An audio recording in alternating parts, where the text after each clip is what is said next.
The year was 1847, and Ireland was dying.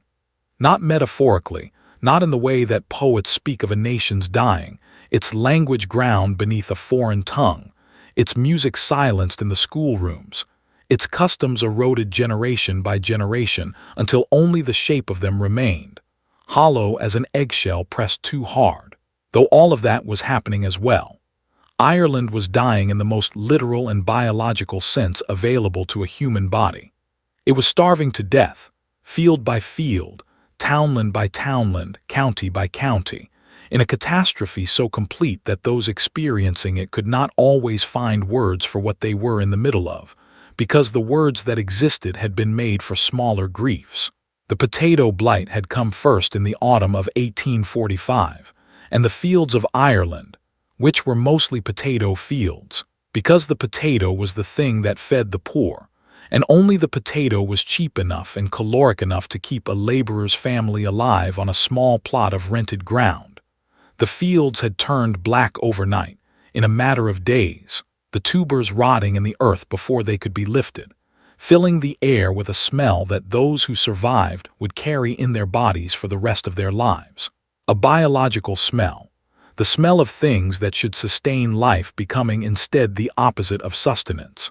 The smell of plenty becoming ruined so quickly that the hands reaching into the soil could not believe what they found there. The blight returned the following year, and the year after that, and the machinery of the British government, in its response to what it was being told, was happening in the western part of its own empire, moved with the particular stateliness of a system that did not consider the people it governed to be entirely real, or did not consider their reality to require the same quality of urgency that it would have required if they had been a different kind of people, in a different kind of place, attached to a different kind of history.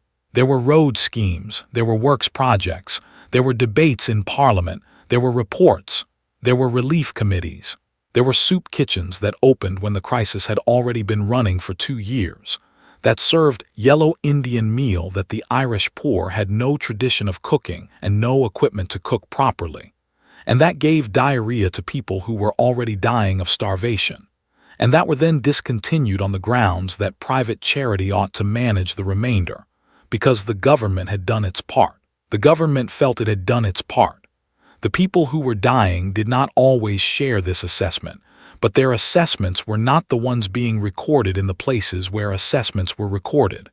1 million people died. 1 million more emigrated. Ireland lost something between 1/4 and 1/3 of its population in 8 years, in a country that had been, before all of this, already among the poorest and most densely populated places in the Western world. Nora Maguire was 22 years old when all of this was at its worst, in the brutal spring of 1847, and she was very tired.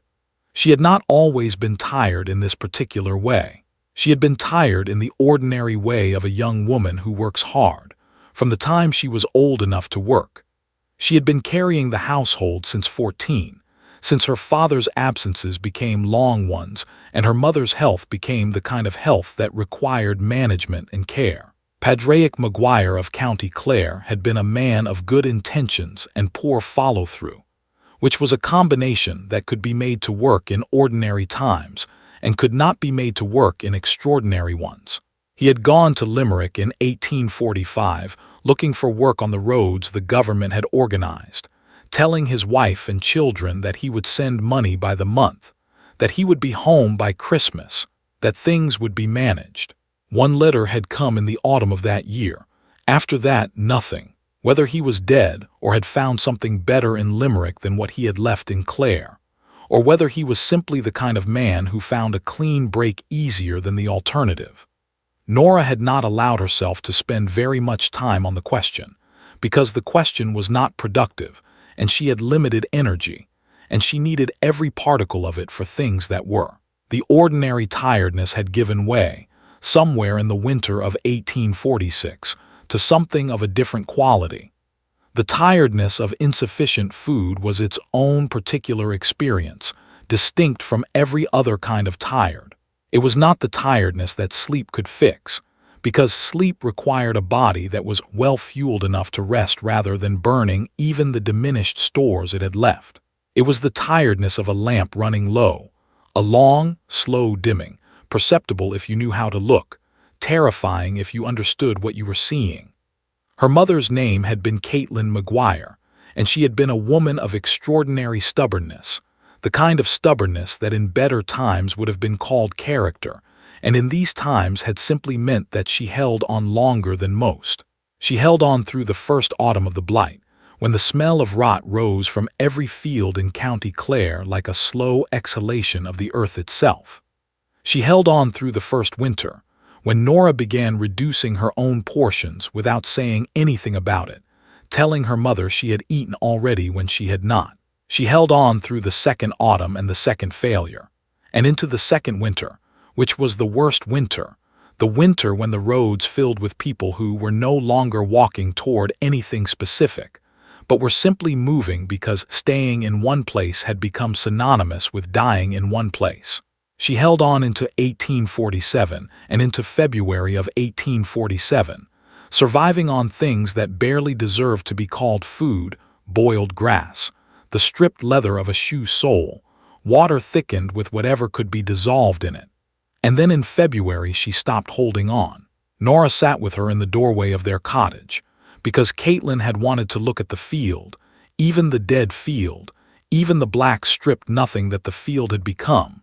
She had wanted to see it, and so Nora had helped her to the doorway and sat with her there in the cold, gray February light and held her hand. The hand went cold in stages, which was something Nora had not known before and would not forget after. It went cold from the outside in, from the fingers toward the palm, and there was a long time when the palm was still warm and the fingers were not, and Nora held the warm part and waited. She buried her mother in the churchyard with the priest who had stayed in the parish, a Father Connolly who was himself thin as paper, and who said the words over the grave with the particular dignity of a man determined to maintain the forms even as everything around him dissolved. There were other new graves in the churchyard. There were a great many new graves in the churchyard. Her brother Sayan was 14. He had been a stout boy once, round-cheeked and full of a particular kind of energy that expressed itself as constant motion. Always running, always finding things to climb, always appearing in doorways with mud on his boots, and a question that had to be answered immediately, as if the question could not wait, as if the world would stop turning if it were not answered now. By March of 1847, he was a different version of himself. Thin, in the way that is specific to extreme malnutrition, not the thinness of a naturally lean child but the thinness of one from whom substance has been removed, where the bones are too visible and the eyes are too large, and the skin has a quality of transparency that makes you think, involuntarily, of paper held up to a lamp. He could still walk, which was the important thing. He could walk 6 miles on a good day, 4 on a bad one, and Nora had been moving them east along the main road out of their townland, because the distribution point at a crossroads 2 days' walk ahead was said to be still operating, said to be giving out yellow meal to anyone who presented themselves. She did not know if this was true. Rumor in the famine had a particular pathology of its own. People told each other about food because talking about food was better than not talking about food, because hope of food was better than no hope of food, because the human mind, even under extreme deprivation, was still capable of generating the stories it needed in order to keep moving. She had been on the road 3 days when the carriage appeared behind them. She heard it before she saw it, the sound of hooves, which was unusual, because horses in County Clare in 1847 had become so scarce that the sound of them was associated in her mind with official vehicles, constables, landlord agents, people with authority over the starving, which meant generally that they were people to be avoided or to be invisible in the presence of. She pulled Sayan to the edge of the road by instinct, and then she turned and looked. It was a black carriage, well maintained in a way that seemed to belong to a different world than the road it was traveling on. The horses were gray and astonishingly healthy. She found herself staring at the horses with an emotion that was close to grief, because she had not seen healthy horses in such a long time that they seemed almost fantastical. Two of them matching, with good coats and the easy gait of animals that had been fed and exercised appropriately, and had no reason to doubt that they would continue to be fed and exercised appropriately.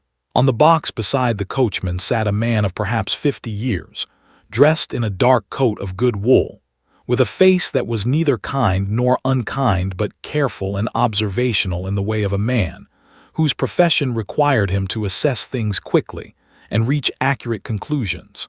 He was watching the road ahead, and then he was watching Nora and saying, and then the carriage slowed. "My name is Thomas Crewe," the man said. "I am steward of Carrow Hall in the county of Tipperary.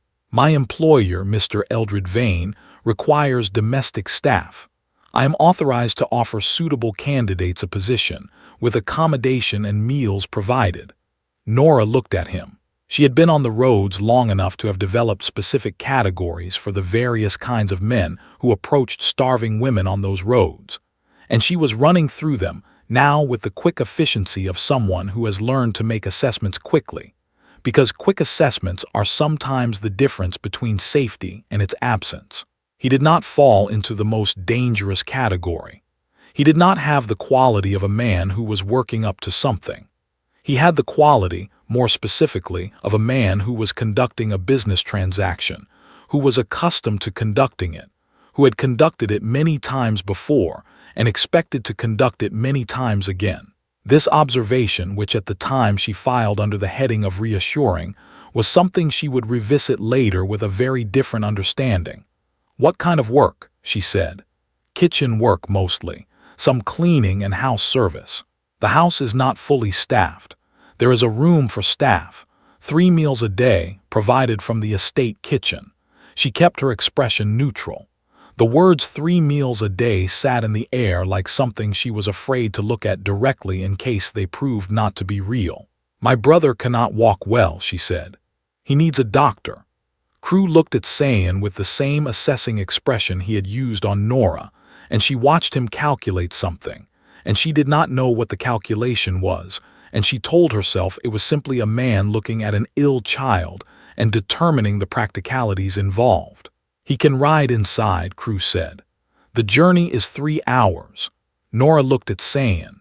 His face in the March light was the face of a boy who had used up most of what he had in the past 3 days of walking, who had not complained once, who would not complain now, who was trusting her because she was the adult and trust was all he had available to give.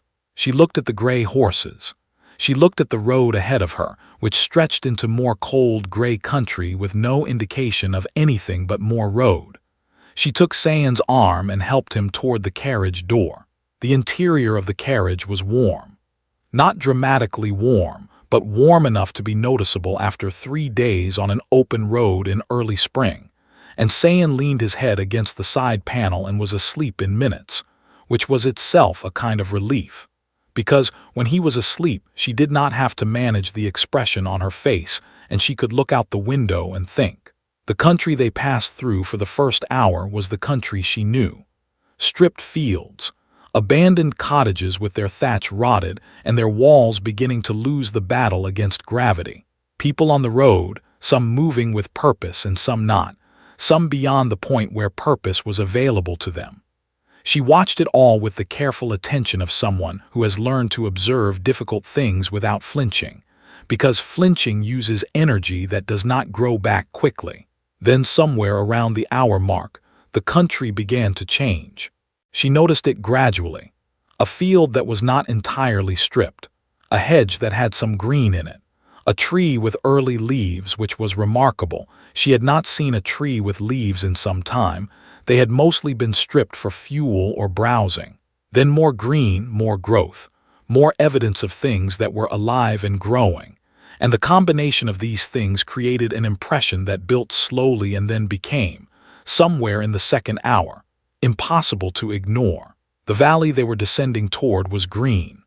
Not the green of an ordinary Irish spring. She knew that green, the tentative hopeful green of March and April, the green that always looked slightly apologetic in the context of what the past 2 years had been. This was a different green entirely. It was the green of things that had never had anything go wrong with them, the green of a place outside of famine, outside of blight, outside of the particular Irish winter of the past 2 years. A deep, saturated, almost aggressive green, the kind of green you found in paintings of Ireland as sentimental English painters imagined it. All rolling abundance and impossibly lush growth, and no one starving anywhere in the frame. It was wrong, was what it was. She understood this intellectually even in the carriage, with the understanding that comes before knowledge, the understanding that is rooted in a body's instinct for when a thing is inconsistent with the world around it. It was wrong to be this green here, in this season, in this year, in this country. It was as wrong as a lamp burning brightly in a house where the oil ran out long ago. She told herself it was not wrong. She told herself it was well-managed land, that good soil and good management could make the difference between what she had seen outside and what she was seeing now. She told herself this and she almost believed it. And in the remaining hour of the journey, she put her hand on Sayan's sleeping head and watched the valley grow greener around the carriage, and did not let herself think too specifically about how green, exactly, it was. Carrow Hall was visible from the road as they descended. It was a large house in the Anglo-Irish style, 3 stories of grey limestone with tall windows, a castellated roofline in the romantic fashion of the previous century, set in formal grounds that had the quality of a place that had been continuously tended, and had never experienced the neglect that necessity had forced upon most of the houses in the surrounding county. The kitchen gardens were visible before they reached the gate, pressing against the south and east walls of the house, long, orderly beds of vegetables in a state of growth that made no sense for early April, for the second year of blight, for a country where the only things growing without obstruction in 1847 were graves. There were greens she could not name at this distance, root vegetables whose leafy tops pushed from the soil with an exuberance that she could see from the road. The beds were very dark. The soil was the darkest soil she had ever seen. Nora looked at the gardens and she looked away, and she woke Sayan gently as the carriage pulled through the gate. Mrs. Crewe met them at the servants' entrance, which was reached by a path around the east side of the house. She was a woman of perhaps 60, with iron-gray hair pulled back under a white cap, and a face that had subsided from its earlier beauty into something more useful. A face of economy and precision, with pale eyes that absorbed information quickly, and a mouth that was generally composed in an expression of controlled warmth. She wore a dark dress of good quality, and she moved with the particular efficiency of a woman who has been managing a large household for a very long time and has arranged her movements accordingly. Nothing wasted, nothing hurried, everything accomplished. "You must be exhausted," she said to Nora, as if exhaustion were something that had a remedy she was prepared to provide. "We are," Nora said. "Come inside. There is bread and soup on the range, and your brother can be settled in the servants' hall until the room is prepared. I will send for the doctor in the morning." Nora felt something in her chest that she could not immediately name, a loosening of something that had been held under great compression for a very long time, as if a fist somewhere inside her had unclenched for the first time in months. She held this feeling carefully, the way she held all things that felt like relief, which was with one hand extended toward it and the other hand ready to pull back if she needed to. She had learned to be suspicious of comfort. Comfort in the past 2 years had been the thing that preceded the thing that took it away. But there was bread. There was bread and there was warmth, and her brother needed both, and she was 22 years old and she was so tired, and she went inside. The kitchen of Carrow Hall was a large room with a high stone ceiling, and a range along one wall that was well stoked, and throwing heat the way a furnace throws heat, which was something she had not felt in a room for long enough that it required a moment to simply stand in it and breathe. The room smelled of things cooking, bread, and something meaty and rich in a pot on the range, and underneath that the green smell of herbs, and underneath that something else, something she could not name immediately, a warmth in the air itself that had a quality that was organic and deep, like the smell of very rich soil, of things growing in places where things grew well. She stopped in the doorway and she looked at the shelves. They were full, not cautiously stocked, not modestly provisioned against the possibility of future need. Full, in the way that Nora's mother's kitchen had been full in the years before the first blight, in the years when full was simply what a kitchen was. Sacks of flour against the wall, white flour and a darker grade of meal both. Canisters of salt. Jars of preserved vegetables and preserved fruits lined on the long shelf above the work table, catching the lamplight in amber and gold and deep burgundy. Sides of bacon on hooks near the ceiling, 4 of them, dense and dark. A basket of root vegetables on the work table that was simply sitting there, casually, as if the world outside this valley had not spent the past 2 years reducing every root vegetable in Ireland to black ruin. Onions braided and hung, dried herbs bundled above the window, a crock of something that smelled like buttermilk. Nora stood in the doorway and looked at all of this for a moment, and Mrs. Crewe, who had been watching her look at it, said simply, "It is not a dream. Come and sit." There were 4 women in the kitchen. They were all young, the youngest perhaps 17, the oldest perhaps 30, and they were all Irish, and they all had the quality of women who have recently been brought back from something serious. Not fully back, perhaps, but back enough. There was a softness in them, a settled quality, the physical expression of people who have stopped bracing for the next blow and have begun, tentatively, to believe that there might not be a next blow. They looked at Nora with the recognition of people who know exactly what she had just felt in the doorway, because they had each felt it themselves, standing in this same doorway on their own day of arrival. Their names were Brigid, Orla, Mariad, and Mare.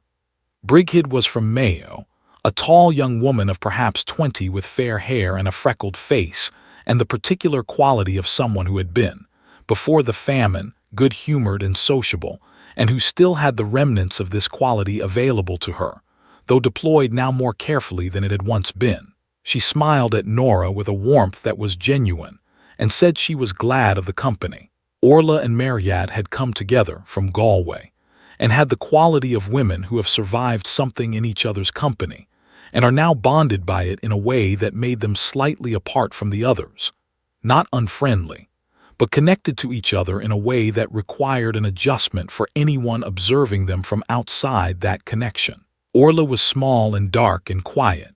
Mariad was taller, with red hair that had been striking once and was still, even now, remarkable. They had been at Carrow Hall since October, 6 months before Nora's arrival. The 4th woman was Mare, and Mare was different.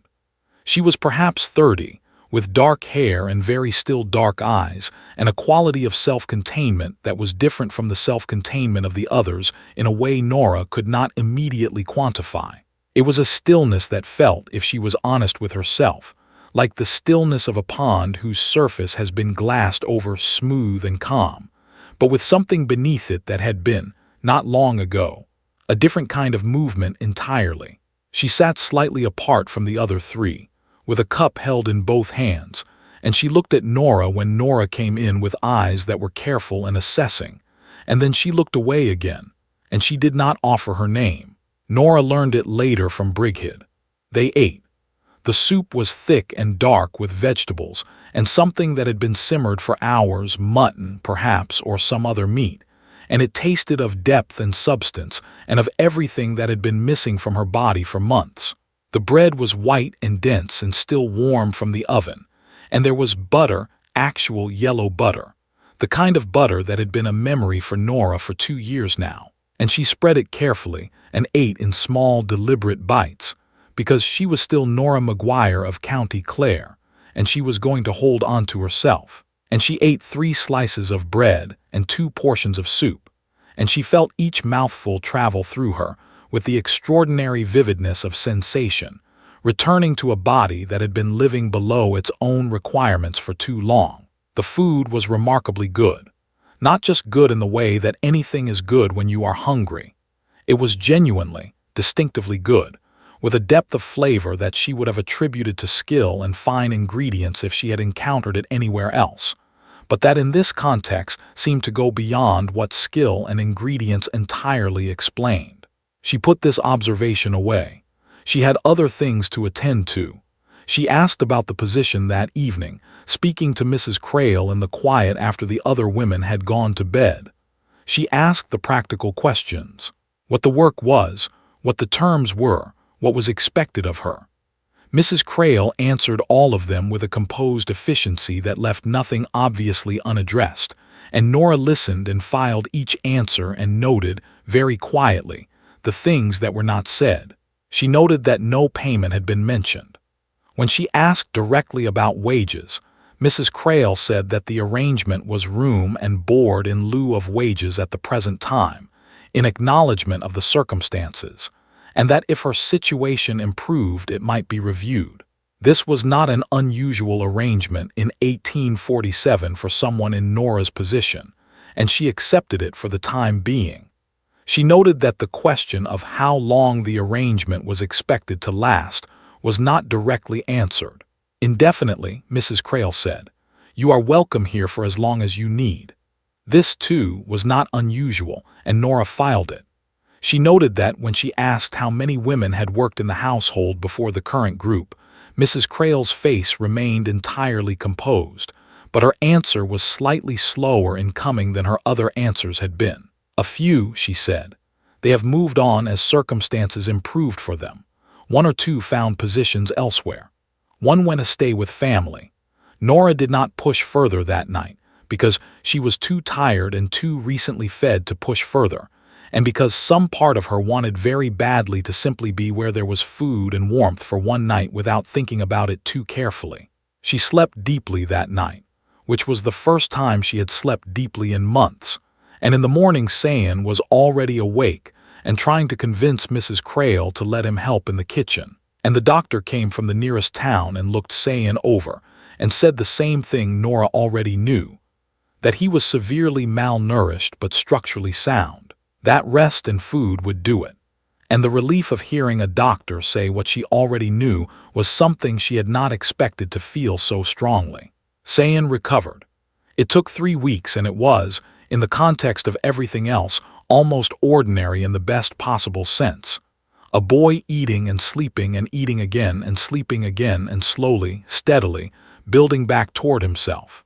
His color came back first, then the energy, then, with the energy, the questions, the constant questions, because he had never been a child who could be still for long, and the kitchen garden gave him an outlet for this, gave him something to do with his hands and his body and his need to be useful. And Mrs. Crewe accepted his presence there with the practiced grace of a woman who knew how to use available labor without making its use feel like use. Nora watched Sayan in the garden with a relief that she did not examine too closely. She watched him learning the beds, learning what grew in each section, learning the names of the vegetables that grew there in varieties she did not recognize, and she was grateful, and she made herself be only grateful for the time being. She began, in those first weeks, to understand the rhythms of the house. The work was not difficult. The kitchen required maintaining. The main rooms required cleaning, though Mr. Vane's use of the house was apparently confined to the east wing and the library and required very little from the domestic staff beyond the occasional tray delivered and the occasional piece of laundry managed. Mrs. Crewe ran the household with the quiet authority of someone who has been in sole charge of a thing for so long that the question of authority has become academic. It was simply understood that she managed everything, and things were managed. Nora began to study the other women the way she studied everything, which was carefully and without making it obvious. Brigid had been the most recently arrived before Nora, 5 months ago from November. She was, of the four, the most like herself still. She laughed sometimes. She had opinions about things. She asked questions about the outside world when Crewe or the doctor came and brought news. But she was also slower than Nora suspected. She had been slower to reach for things, slower to finish sentences, with a quality of the end of her thoughts slightly trailing off, as if the last part of what she was going to say dissolved before she could quite get to it. Nora noticed this. She did not say anything about noticing it, Orla and Mariad were quieter. 6 months at Carrow Hall had given both of them a quality of contentment was the word that offered itself, and Nora examined it and found it inadequate. What they had was the surface of contentment without the interior of it. They were not unhappy. They were not suffering. They were simply there, in a way that was a little too completely there, a little too thoroughly settled, with the quality of women who have stopped expecting things to change and are no longer troubled by the absence of expectation. Mare was the one that occupied her most. Nora had been at Carrow Hall for 2 weeks before she had a conversation with Mare that lasted more than 3 sentences, because Mare did not volunteer much and Nora had been cautious about pushing. But she had been watching, and what she had gathered from the watching was that Mare had once been extraordinary. She could tell this not from what Mare said but from what remained in the silences, a flash of precision in a word choice that was gone before it could be followed, a reference to something she had read that indicated a quality of mind that the current Mare could only partially sustain. She had been a teacher's daughter from Limerick, she gathered. She had known Latin. She had opinions that surfaced sometimes like fish rising briefly to the surface of a still pond, and then sinking back before they could be properly apprehended. She had been at Carrow Hall for nearly 8 months when Nora arrived. 8 months at Carrow Hall had made her very quiet, very still, very gentle in the particular way of someone from whom sharp edges have been progressively removed. Her eyes, which Nora felt certain had once been quick and sharp, and full of a teacher's daughter's analytical attention, were now soft and somewhat distant, focused on a middle ground rather than on anything specific. She ate well and she slept long, and she did her work with the fluid, absent-minded competence of someone performing tasks that have become so habitual they no longer require conscious direction. Nora watched her, and she watched the other women, and she watched Mrs. Crewe, and she watched the food being prepared, and she watched the gardens from the kitchen window, and she filed things in the careful private ledger of her own attention, and she said nothing yet, because she did not yet know what she was filing. She met Eldred Vane at the end of her first month at Carrow Hall, on a late afternoon in early May when the kitchen garden was at its most vivid, and Nora was carrying a pot of soup back from the range and was not expecting him. He was in the kitchen doorway when she turned, and she almost walked into him, and she stepped back sharply and said nothing for a moment because there was something about the sudden proximity of him that required a moment to adjust to. He was very tall and very thin and very still in the way that some large old trees are still. A stillness that was not absence but presence, a concentration of something in a frame that seemed barely adequate to contain it.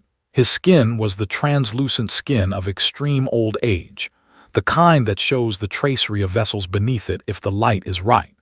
His hair was white and still thick, which was unusual, and his eyes were a pale, near-colorless gray-blue that moved with a slow, thorough attention that reminded her of something she could not immediately name, and then did name. Livestock assessment. She had seen her father look at cattle that way, not unkindly, simply completely. He looked at each of the women in the kitchen in turn, and they all went slightly quieter when he entered, which she noted, and then his gaze reached Nora, and it stayed there with that assessing quality for a count that was slightly longer than it had been for the others. "You are the new one," he said, "the one Crewe brought from the Clare Road in April." "Yes, sir," Nora said. He nodded once slowly. "And you are eating well. The food agrees with you." "It is very good, sir," Nora said. She kept her voice entirely neutral. "It is," he said. "The grounds here have always been particularly productive. We are fortunate in our soil." He said this without any inflection. Fortunate as if it were a neutral descriptor, as if what he meant by it was precisely what anyone would mean by it. Then he looked at her for one more beat, and she held herself still under the look, and then he turned and left the kitchen as quietly as he had entered it. Nora stood for a moment after he was gone. She was standing very still with the pot of soup in her hands and the hair on the backs of her arms raised, and she made herself breathe evenly, and she made herself move to the table and put the soup down, and she made herself register, before she set it aside and continued with the work of the afternoon, exactly what she had felt in those 30 seconds. She had felt something she did not have a good word for. Not fear, exactly, because he had done nothing threatening, nothing explicitly wrong. Something more specific than fear. Something that had to do with the way his eyes moved over her, the way fortunate sounded in his mouth. The way he had said the grounds here have always been particularly productive, as if productive were a word that applied equally to the soil and to the women eating from it, as if the two were part of the same system and he saw no particular distinction between them. She set this observation aside for the time being. She found the journal 6 weeks into her residence at Carrow Hall on an afternoon in the 3rd week of May. She had been assigned to clean a storage room off the old scullery, a room that had clearly served as a preserve room in an earlier period, stone-floored and dim and smelling of old vinegar and dust, and the ghost of things that had once been bottled and sealed and stored there. She was moving a set of old shelving units to clean behind them. They were wooden units, heavy, and the first 2 had been firmly fixed to the wall. The 3rd was not. It shifted when she leaned her weight against it, shifted easily and with a quality of having been shifted before, and when it moved, she saw the space behind it. It was not a room. It was a recess in the stone wall, perhaps 2 feet deep and 3 feet wide, dark and cold. In the recess were 3 things: a candle stub, burned very low with the quality of a thing that has been used for a long time and carefully, a tin cup, and a book. The book was a cheap exercise book of the kind used in hedge schools in the years before their suppression, paper-covered, with a green cover that had faded from whatever it had once been to a dusty sage. She picked it up. She opened it. The name inside the front cover was Mayor Fionnuala Keane, Limerick City, Anno Domini 1847. Nora moved the shelf unit back against the wall. She put the shelf unit back carefully, and she went on cleaning the room for 20 more minutes, efficiently and with normal attention, in case Mrs. Crewe or anyone else appeared in the doorway. Then she found a reason to be elsewhere, and she took the journal and she read it. The early entries were what she expected: relief, gratitude, the physical pleasure of eating adequately after a long period of not eating adequately, described with the particular fervor of someone who is aware that what they are experiencing is extraordinary, and who wants to record it precisely, because they have not always been sure they would live to record anything. Mayor wrote about the bread with an almost embarrassing intensity. She wrote about the butter.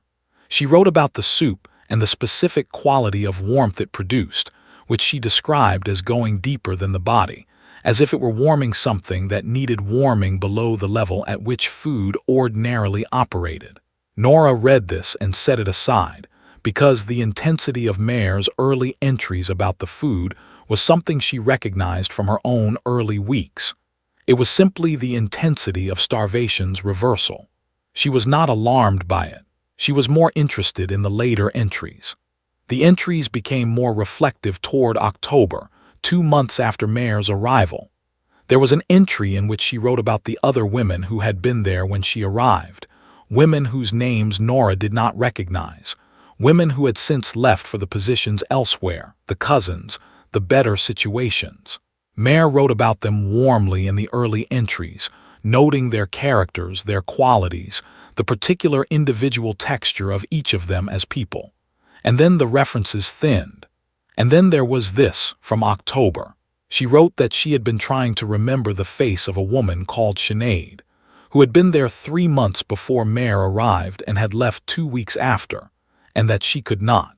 That Sinead had been clear to her, round-faced with freckles, a habit of humming, and now she was not clear at all. That she had mentioned this to Orla, who said it was only because they had all been very depleted when Sinead was there, and that memory worked poorly in extreme deprivation, and that Orla was probably right, and that she would like Orla to be right. Then, 2 weeks later, Mayor wrote about the kitchen garden. She wrote that she had been watching it, that the growth there was extraordinary even by the standards of Carrow Hall, which had always produced well. That a young man called Sayamas, who tended the beds, had told her that the master's family had managed the soil for 6 generations, and they had a way with it that no one could entirely account for, only that the soil was richer than any he had worked in 40 years of gardening. The soil, she wrote, I have been thinking about the soil. 3 weeks later the handwriting changed. Not dramatically, but Nora had been looking at this handwriting carefully for an hour, and she noticed the change, a slight increase in the gaps between words, a faint uncertainty in the pen pressure, the quality of a hand whose confidence in its own work was beginning to be subject to some small interference.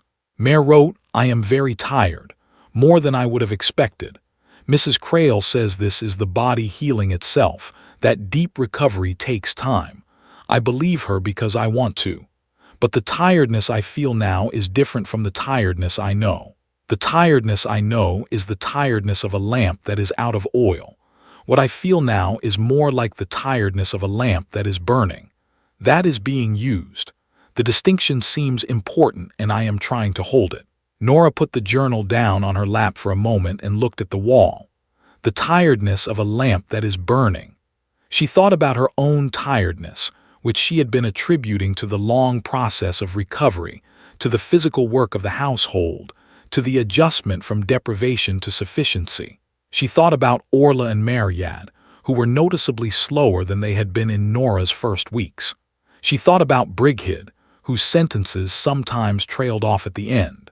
She thought about Mare, sitting in the laundry with her hands flat on the table, and her eyes focused on something in the middle distance that was not the laundry room, not Carrow Hall, not anything currently in front of her. She picked up the journal and read on. The entries became less frequent. Mare had begun, she wrote, to find it difficult to sustain attention through the completion of a thought. Not physically difficult. The pen moved easily. The hand functioned. But difficult in the way of trying to carry a cup across a room when the floor is unsteady, when the path between the start of a thought and its end had developed a quality of instability that required more concentration than it used to. And even then, she did not always arrive at the destination she had intended. She was writing the journal to fight this, to pin things down before they dissolved. She was aware that this was not a sustainable strategy, that what was dissolving would eventually include the capacity to fight the dissolving. She was using the time she had. She wrote about watching Vane. She had watched him with the focused attention of a woman who knew her attention was being eroded and was spending what remained of it efficiently. She had noticed what she believed was a correlation. In the days and weeks following the departure of one of the women who had been at Carrow Hall, Vane's vitality was briefly better. More color, more presence. He moved with more ease. He came into the common rooms more frequently. Then the vitality would fade again, back to the translucent, slow-moving quality of his usual presentation. And then some weeks later Crewe would return from wherever it was that Crewe went with a new woman, or two, on the carriage box. She had also watched the garden. After each departure, a new bed would be turned in the kitchen garden. The soil turned up was very dark, very rich, and from it plants would grow with a vigor that she described carefully, too fast. More than the season explained, more than the climate explained, more than good soil management explained. She wrote, things grow there as if they are fed by something that is more than soil. I believe they are. She had tried to leave, she wrote, 3 months before the final entries. She had packed what she had and gone to the estate gate at dawn, and Thomas Crewe had been standing at it. Not moving, not threatening, simply standing at it in the way of a man who knew she would come and had arranged to be there when she did. She had gone back. She had eaten her breakfast. She had slept, she wrote, that she had slept 14 hours, which was more than she had intended, and that when she woke the need to try again was very much smaller than it had been before dinner, as if the food had contained an answer to the urgency of the question, as if the urgency were a thing that could be fed on, the way other things could be fed on and had been. And then, near the end of the journal, Mare had written what she had understood. She wrote carefully and plainly. She was a teacher's daughter, and she had been trained to make complex things clear, and she did this now with what remained of that training. She wrote that she did not know the mechanism exactly. She did not have the learning for the mechanism, but she had thought about it for 8 months, in whatever clear space was left to her, and this is what she believed. The food came from the garden. The garden grew in soil that was fed by what came before, by what was returned to the earth, by the women who did not leave for positions elsewhere, by the women who were told they had gone to cousins. The food was made of them, in the way that all food is made of what preceded it, but in this place more directly than that, with the biology of the previous women in the soil that grew the vegetables that fed the current women. And in consuming it, the current women became part of the cycle, and what the cycle extracted from them while they were living was, she paused here, the handwriting stopping and resuming. It was something she could not name precisely, something from the body, something that fed the house, that fed him, that kept him going at his age, at whatever age he was, which she believed was much greater than he appeared, which she believed was not accountable in ordinary years. She wrote, "It is not violent. That is what I want you to understand. That is the worst of it. It is not violent. You are not in pain. You become content. You become warm and still and quiet, and you stop wanting to leave because the wanting has been carefully removed from you and replaced with this ease, this blankness. And you do not miss the wanting because you no longer remember what it felt like to want. And then at the end, you simply sleep. You sleep a very long time and you do not wake from it, and you go into the garden, and the garden grows from you and feeds the next woman. And so it continues. 6 generations, Sayema said. This has been 6 generations of this house and this man and this garden and this system, and no one has stopped it. And most of the women inside it have not been able to stop it, because the ones who could see it clearly enough to act were already too far gone by the time they saw it." Then she wrote what she had figured out about the mechanism's weakness, which was the most important section. She wrote, "Do not eat the bread if you can help it. The bread is the most effective vector. Eat as little as is possible without detection. The water from the kitchen pump is also treated. There is a barrel at the east end of the kitchen garden that takes rain from the roof guttering. I believe that water has not been treated. I have been drinking from it for the past 3 weeks, and I believe it has slowed the process, though I am too far gone for it to reverse matters much. I am writing this down for the person who comes after me, who may not be too far gone yet." And then she wrote, "Dig, the east bed, 6 feet deep. It is not only soil." The last entry was written in a hand that was barely legible, rushed and unsteady in the way of someone who expected to be interrupted or whose hand was shaking. She had written, "Please, please tell someone who can come here, not for me. I think I am past help, but there may be others who are not. Go while Crewe is away from the estate. He has gone twice this past month. There will be another time. Go while he is gone." Nora replaced the journal behind the shelf unit and replaced the unit against the wall. She cleaned the preserve room for 20 minutes with meticulous care.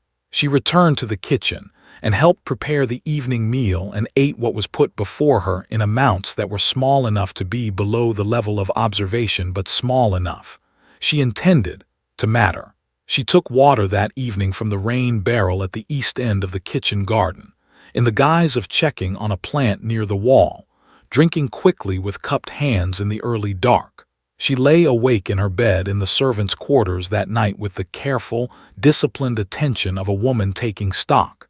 She thought about the tiredness of something being used. She thought about Sinead, whose face Mare could not remember. She thought about the women who had gone to positions elsewhere, to cousins, to better situations. She thought about the specific number of them, which she had been accumulating without exactly intending to. Crewe had brought women here more than once. There had been a girl from Waterford, there had been women from Roscommon. There had been a woman from Limerick, which made her think about Mare, who was from Limerick, who was the oldest resident of the house and also the most altered. She thought about the east kitchen garden bed, which she had walked past many times, and had always felt something inexplicable in the proximity of a richness in the soil, a warmth from it, a quality of biological intensity that she had explained to herself as simply very good soil, and had not looked at more carefully, because she had not wanted to look at it more carefully. She thought about Eldred Vane, and the word fortunate, and the slow thoroughness of his gray eyes. She thought about Sayan. Sayan was in that garden every day. He was drinking from the kitchen pump every day, eating everything put before him with a teenage boy's uncomplicated appetite, and he was 14 years old and she was the person responsible for him, and she had brought him here. She stayed very still with this thought for a while. Then she moved past it, because she needed to be practical, and practical did not include lying still with guilt. It included getting up in the dark and going to look at the east bed. She went to the kitchen garden at 11:30, after the house had gone fully quiet. She brought the small kitchen trowel, which she had removed from the drawer 2 days ago, and put in the pocket of her work dress against the possibility of needing it. The gate was unlatched. The garden in the moonlight was more itself than it was in daylight, which was something she had not anticipated and which she filed without comment. The plants cast shadows. The soil was so dark it absorbed the moonlight rather than reflecting it. The east bed was at the far end, against the wall, in the deepest shadow of the garden, and she went to it directly because she had stopped giving herself reasons to approach things indirectly. She knelt at the near end of the bed. She pressed the trowel into the soil. It gave too easily. She knew it before she had thought the words. The soil of the east bed gave under the trowel with a yielding, almost welcoming quality that ordinary garden soil, even well-cultivated soil, did not have. It was extraordinarily soft. It was warm. Not the warmth of a sun-heated surface. It was past midnight and the air was cold, and any surface warmth would have dissipated hours ago. This was deeper. This came from within the bed itself, from below the surface, and it was the warmth of biological activity, of things being broken down and transformed, of the processes of decomposition at their most energetic. She dug. She dug for 20 minutes, carefully extracting soil at the sides and setting it down at the edge of the bed so that the surface would not look disturbed. She went down perhaps 18 inches, perhaps 2 feet. At approximately 18 inches in the southeast corner of the bed, the trowel found something. Cloth. She worked around it with her fingers, dark fabric, rotted but recognizable in its structure, a weave, a thickness, the particular texture of a woman's dress. The hem of it, she thought, the hem of a dark wool dress. She sat back on her heels in the cold moonlight and looked at the piece of fabric in her palm, and she was very still for a long time. The garden was quiet around her. The house was dark behind her. She could hear her own breathing, which was even because she was making it even. She put the fabric back. She covered it. She smoothed the surface of the bed with the back of the trowel. She walked back through the garden gate and into the house, and she went to bed, and she did not sleep, and in the morning she began to plan. She spent the following 4 days watching and calculating with a focused attention that she maintained behind a very ordinary surface. She ate less. She was careful about the water. She assessed what she knew and what she needed to know, and she thought about mare and about whether enough of mare remained to be useful. She found her moment on a Tuesday in the laundry room, while Orla and Mariad were in the garden with Mrs. Crewe, and Brigid was occupied in the front rooms. She sat across from Mare at the laundry table, and she looked at her steadily and she said, "I found your journal." Mare's hands stopped moving. She was folding a sheet and her hands simply stopped. She looked at Nora for a long moment with the clouded, distant eyes. And then something happened in them. Something rose, broke through, surfaced from wherever it had been pressed down to.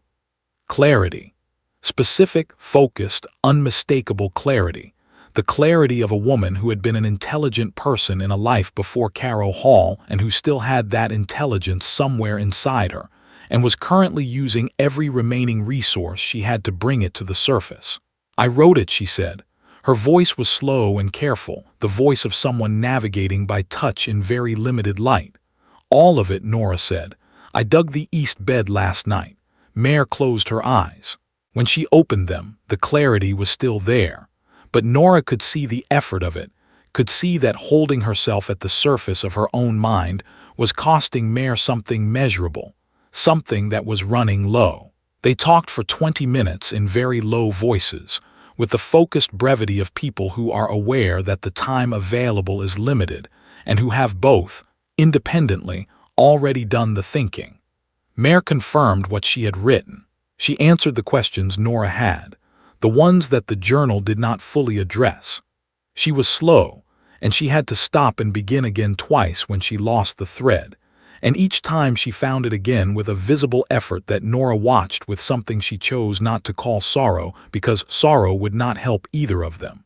At the end of it, Mare said, "Crewe is gone today. I heard Mrs. Crewe say so this morning. Gone to Limerick," she said. "He may be gone 2 days." Nora absorbed this. Then she said, "I will not go without saying." Mare nodded. She had expected this. "The boy should be manageable," she said. "He is young. He has been here weeks, not months. If you have managed his food carefully, he should be—" She paused. "He should still be clear enough to move quickly." And Nora said, "And Brigid and the others?" Mare was quiet for a moment. Then she said, "Brigid is not as far as I am. If someone comes quickly, there may be time for Brigid. Orla and Mariad, I do not know. I am sorry, I do not know." Then she said, resuming the folding of the sheet without looking up, "Go tonight. And tell someone, not the constables first, they will not act quickly enough. Find someone with something to lose for disbelieving you. A journalist, a doctor, someone whose usefulness depends on their knowing what is actually happening in the world." She did not look up again.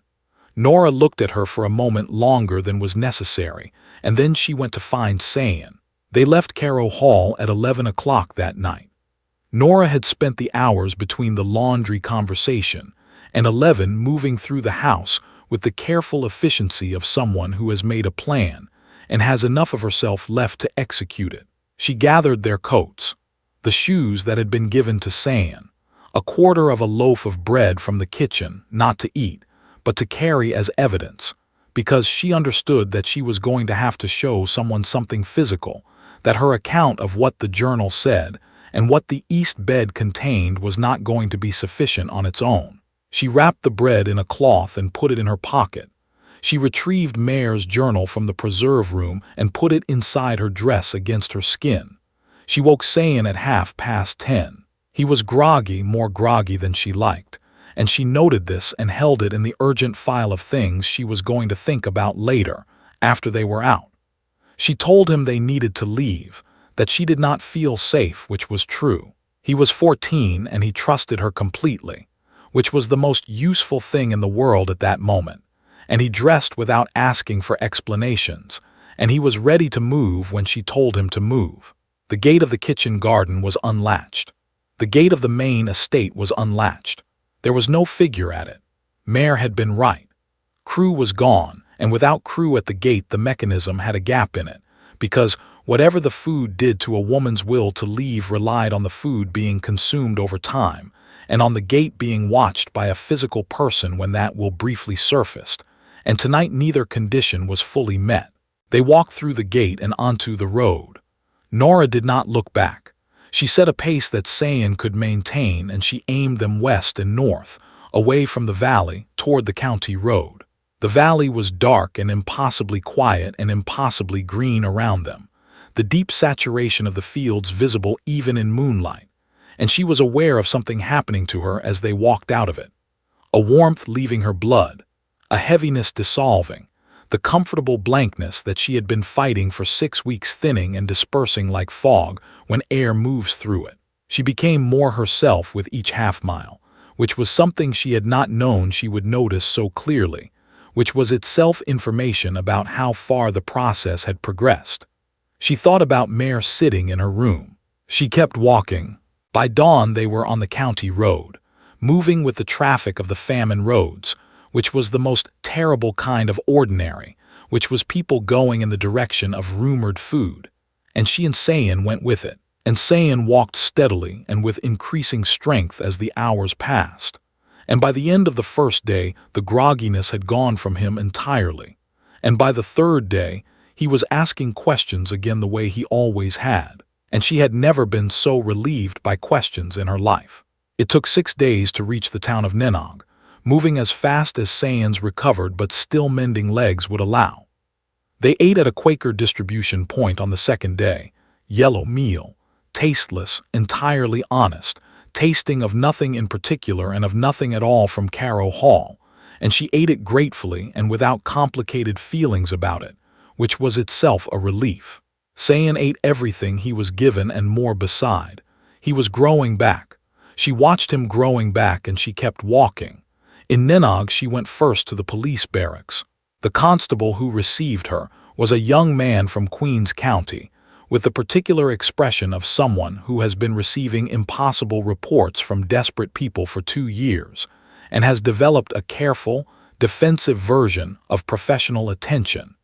Present enough to seem to be listening, absent enough to maintain the distance required to continue functioning. He wrote things down. He said he would pass the information to the appropriate party. He said she should go to the relief committee.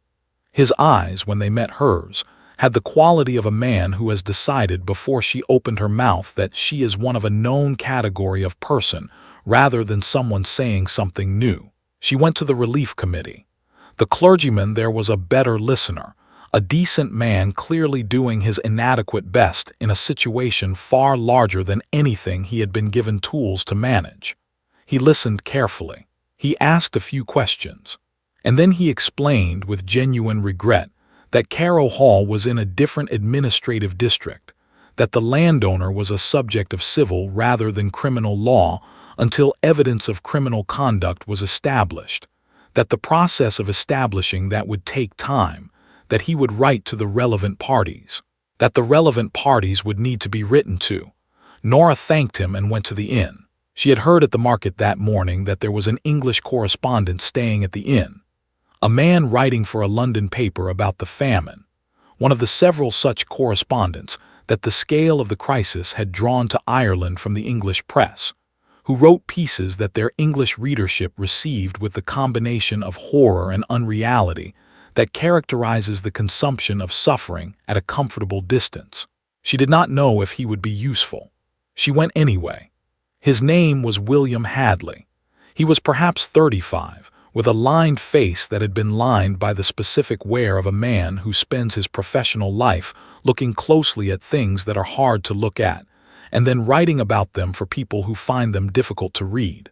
He had ink-stained fingers and the careful, calibrated expression of a man whose job requires him to take unusual accounts seriously enough to assess them without dismissing them. She sat across from him in the inn's cold parlor, and she told him everything. She told him about the road and the carriage and the valley and the kitchen with its impossible abundance. She told him about the women and about Mayor's journal and about the east bed and what she had found in it. She took the journal out and she put it on the table between them. She took the bread out, still wrapped in its cloth, and she put that on the table as well. Hadley did not say anything while she spoke.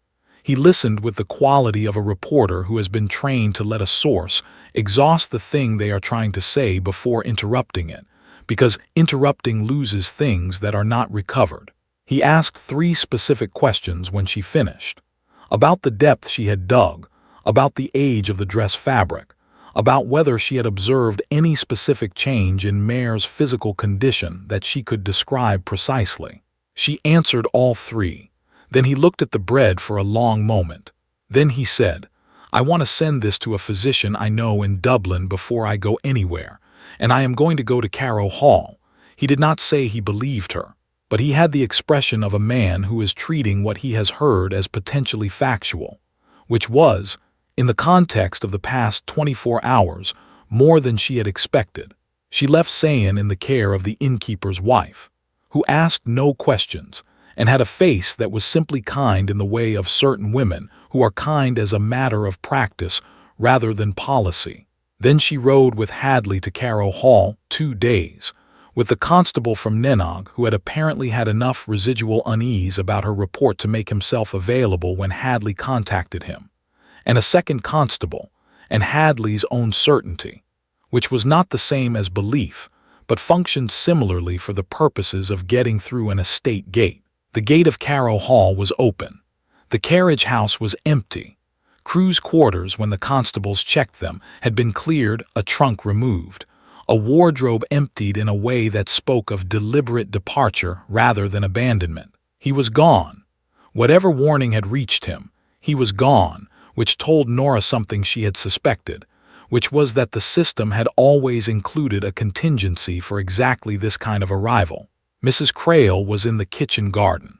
She was kneeling beside the east bed with both hands in the dark soil, not doing anything that could be called gardening, simply kneeling there with her hands in the earth, in a posture that was difficult to interpret as anything other than what it resembled, which was devotion.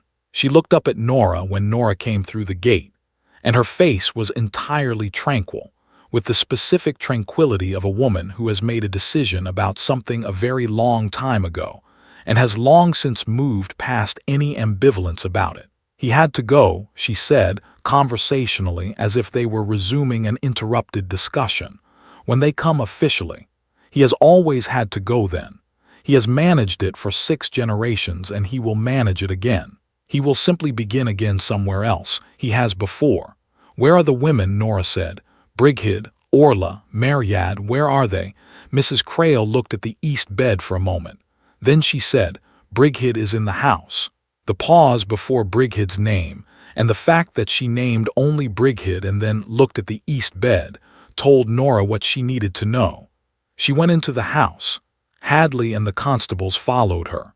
Brigid was in her room, in a sleep so deep that it took 4 minutes and the pouring of cold water on her hands and face to raise her from it. She was alive. She was breathing regularly. Her pulse, which Hadley checked with 2 fingers at her wrist, was slow but present. They sat her up and got clean water into her, water from a flask Hadley had brought, unambiguously external water. And within half an hour she was beginning to return slowly, with the confused, blinking quality of someone waking from a dream so complete that the real world requires explanation. She looked at Nora when she had been awake long enough to register Nora's presence, and she said, You went. I knew you had gone. I came back, Nora said. Come on, come outside. Hadley had the constables dig the east bed, while Nora brought Brigid out into the morning air. He stood beside the bed with his notebook and watched, and the doctor that Hadley had telegraphed from Thurles arrived an hour later and stood beside Hadley, and neither of them said anything for a long time while the constables dug. There were 4, at varying depths, in varying stages of what the doctor described, carefully and quietly, using medical language that Nora did not entirely follow, but that she understood in its essentials, as biological transformation that was not natural and not accounted for by any ordinary decomposition process. The doctor said, very quietly to Hadley, that the rate of breakdown suggested an active agent in the soil, that the soil itself seemed to have properties that required examination, that he would need to take samples. He said all of this quietly and looked at Nora once, briefly, with an expression she could not entirely read, but that was not the expression of a man who thought she was delusional. She found Mare in her room. Mare was sitting in her chair by the window, looking at the garden. She was alive.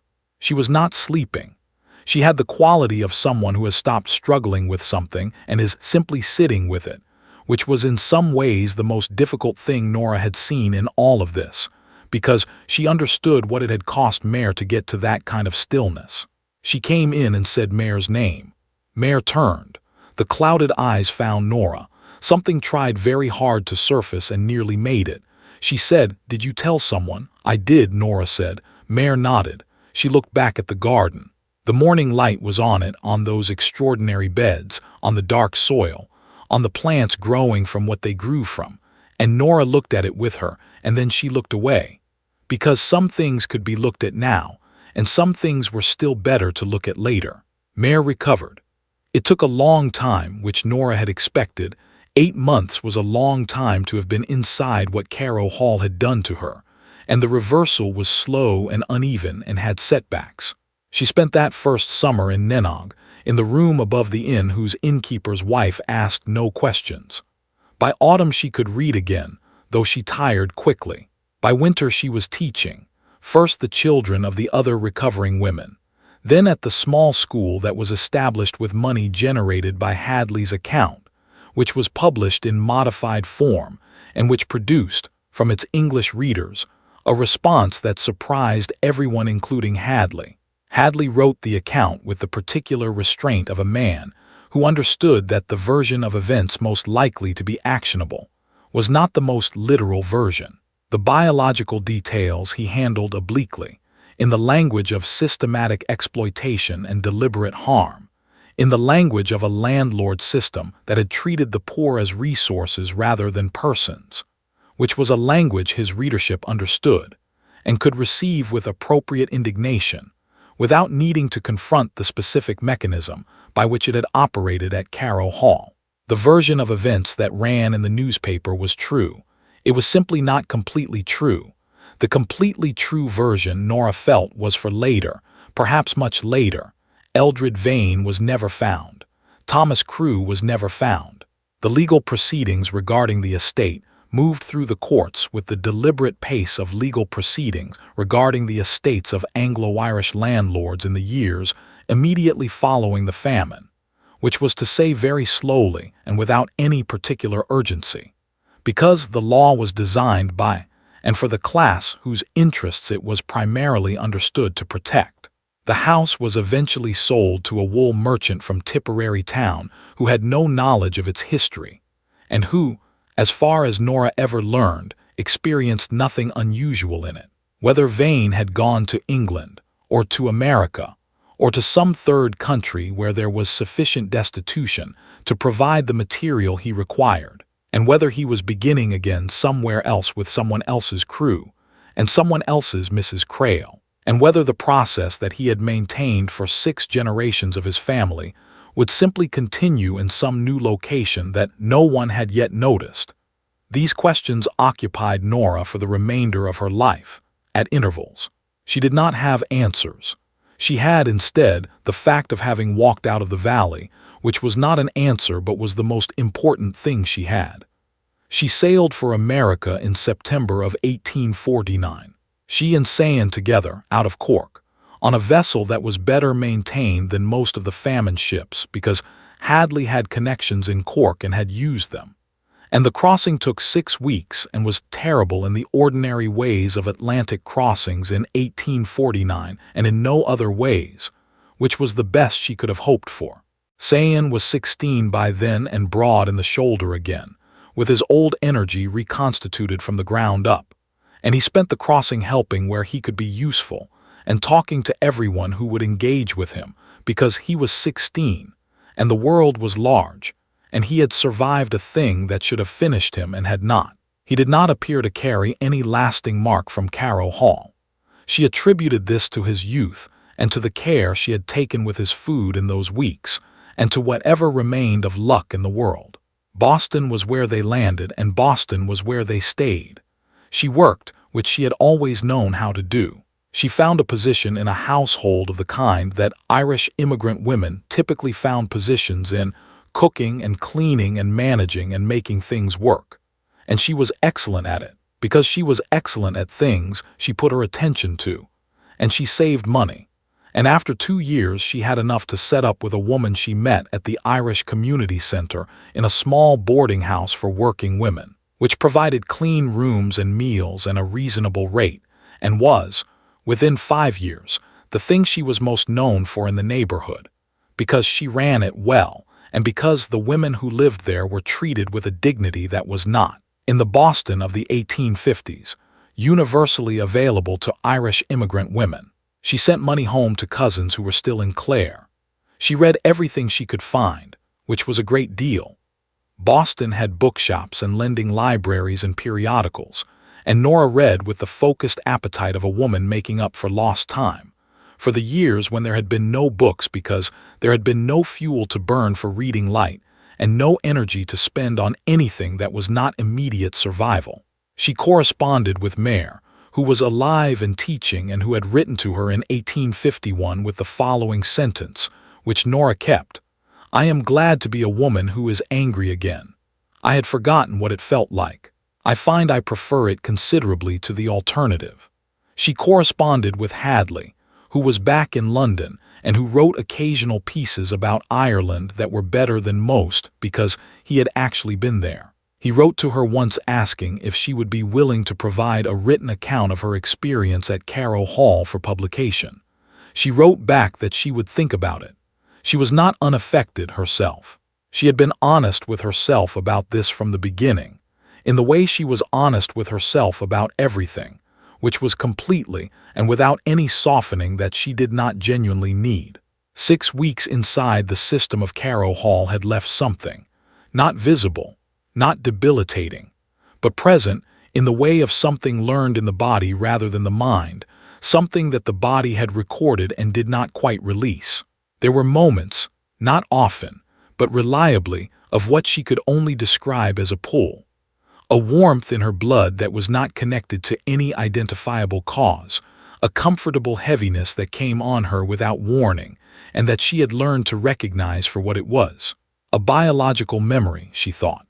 An echo of what the house had begun to do to her, maintained in some cellular way that she had no vocabulary for, but that she could feel with perfect clarity. She had learned to respond to these moments by getting up, by moving, by eating something with a sharp flavor, vinegar, a tart apple, anything that brought her back to an astringent reality, and the warmth would pass. It always passed. She thought of these moments as a kind of signal, a voice from a dark kitchen garden in Tipperary that said, "You know what you are. You know what they tried to make of you. You walked out. Stay out." She stayed out. Sayan became a carpenter. This seemed to her a beautiful and entirely appropriate thing, because carpentry was a craft that made things out of honest materials, that worked with wood's own nature rather than against it, that produced things that were straightforwardly and visibly useful. He was very good at it. He had a small yard in Charlestown by 1860, and a wife from Kerry named Bridget, different spelling, different woman, though Nora thought sometimes of the other Brigid, who had recovered and had gone eventually to Glasgow, where she had written to Nora once in 1852 with an address that Nora wrote back to and then never heard from again. And she hoped that Brigid was all right, and had no way of knowing, and eventually came to accept the not knowing as simply one of the things that the world required her to carry. Sayan and Bridget had 4 children, none of whom had ever been hungry. This was the thing Nora was most proud of. Not of the boarding house, not of the savings, not of any of the practical accomplishments of her American life, which were considerable. The thing she was most proud of was that Sayan's children ate every day of their lives, that they grew up in the complete absence of the particular fear that hunger installs in a body when it is young enough for the installation to be permanent, and that they therefore grew up without it. And that this was the consequence of the fact that she had helped Sayan out of Clare in April of 1847, and out of Carrow Hall in May of 1847, and onto a ship in September of 1849, and that she had not let any of those things fail. She wrote her account in 1871, in the small room on Beacon Hill, where she lived alone, and had lived alone since leaving the boarding house when Sayan and Bridget were established enough to take over its management. A periodical that collected the personal histories of Irish immigrant women had written to ask if she would contribute, and she had said yes, because she was 56 years old and had been carrying the account of Carrow Hall inside her for 24 years, and had decided that it was time to put it somewhere that was not only her own body. She wrote it as she had always written things, plainly, without embellishment, in the flat, careful prose of a woman who had always preferred precise statement to ornament. She wrote about the road from Clare and about the carriage and the impossibly green valley. She wrote about the kitchen and its impossible abundance, and the women who were becoming quieter month by month. She wrote about the journal and the east bed and the dress fabric in the cold moonlight. She wrote about walking out through the gate in the dark with her brother's hand in hers. The editors of the periodical published it with a note that acknowledged the unusual nature of certain elements of the account, while expressing respect for the testimony of famine survivors. Nora found this note both fair and amusing. She did not write to tell them so. In the month before she died, in January of 1901, at the age of 76, She asked the periodical to reprint the 1871 account in the Century's first issue. She added a note of her own for the reprinting, written in the same plain hand, on the same ordinary paper she had always used, with the same preference for precision over decoration that she had always had. She wrote, "I am not asking you to believe me. I am asking you only to understand that a woman who has eaten from a poisoned table, who has walked out of a valley that should not have been green, who has knelt in the cold dark and found the evidence of what was taken from those who could not walk out, that woman knows something that cannot be argued away. She has it in her body. She carries it in the place where the warmth used to sit, in the echo of a contentment that was never hers. And if she is called mad for knowing it, she will carry that as well. She has carried heavier things. Sayan was with her when she died. He was 68 years old and still a carpenter, and still in possession of all his questions. Only the questions had grown larger with the years, which was appropriate. She had always felt, because the world was large and questions should grow to match it. His children were in the next room. She could hear them through the door, which was exactly where she wanted them to be. She looked at the ceiling of her room on Beacon Hill for a long time at the end, with the specific attention of someone who has spent a lifetime looking carefully at things and sees no reason to stop now. She thought about the kitchen garden, and she thought about Mare's handwriting, and she thought about the gray horses on the Clare Road. How healthy they had been. How healthy they had looked in a country where everything was dying. She thought about Mare's last letter, which had come in 1897 and had said only this: "I am still here. I have outlived everyone who tried to use me. I find this satisfying." She had sent back a single line, "So have I." Then she looked at the ceiling of her room and she breathed evenly, because she had always breathed evenly, because evenness of breath was a skill and a discipline, and the most useful thing a person could carry into the harder moments. And she breathed evenly until she did not breathe any more. Her name was Nora Maguire of County Clare. She came from a country that starved. She was taken to a valley that would not starve, and she understood what the valley cost, and she walked out of it and she lived, and she told someone, and that was the whole of what she had to offer, and she had offered it completely.